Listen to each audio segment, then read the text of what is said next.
All right, welcome back. For those of you who are actually following this process of mine, I've refined the process, and that's what I wanted to show you this time. The previous one worked, but it was silly of me to think I could actually hold the block and the case still enough for the drill bit not to drift into the primer pocket, or into the hole made by the firing pin, the dent, sorry, or into the side between the primer and the primer pocket wall. So I figured I needed to find a better way and refine the process. So I did. I found some other ways. So I wanted to show you that, what I've done.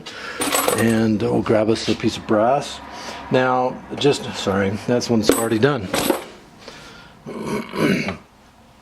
Now, this process really is only necessary if you have primers that are as stubborn as these. If you can make the hydraulic method work, that's the way I would recommend you go. And I suspect after I've reloaded these, and for the second or third loading, that the hydraulic method will work to unseat these primers.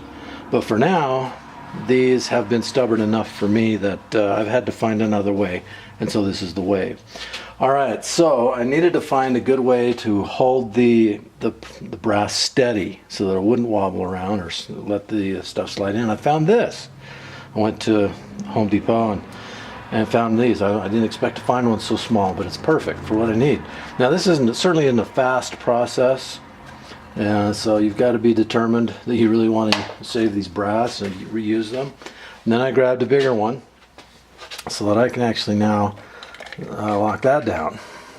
So now there's still a little bit of room for minor adjusting, and clearly I'm going to have to do a little more. I'll usually do more than eyeball it, but anyway, so I've lined that up. Now I can drill that.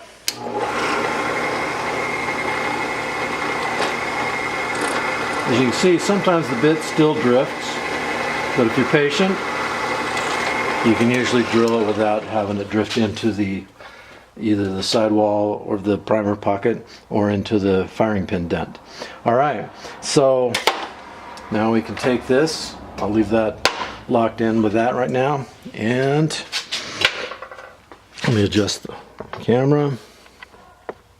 Sorry, there we go. And so now I will pry out that pocket, or the primer. Now I believe this is Radway green brass, and I found them to be easier than the Greek or the, I also have some Eastern Bloc, former Eastern Bloc brass, probably Yugoslavian, but I'm not entirely sure. Alright, there you go, I got that primer out. Now you notice I'm wearing a glove. While I never had an accident, there were a number of times when this would slip out, and I knew that I know eventually I'm going to jab myself with it. So I recommend wearing a good leather glove to protect your hand, that you're holding the stuff still so that you can pry it with.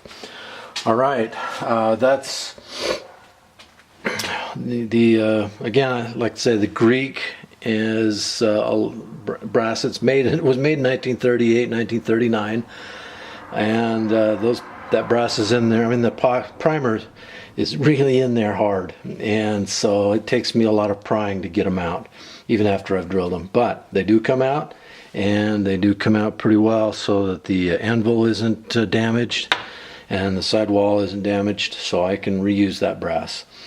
Then once I've gone through the 1,000 or so, I've still got to shoot like 900 some odd rounds through the 8mm, and then once I've used this method to deprime all that brass, I suspect from that point on I'll be able to use a hydraulic method to deprime the brass until such point as I can't use the brass any longer. Hopefully that'll be a long time.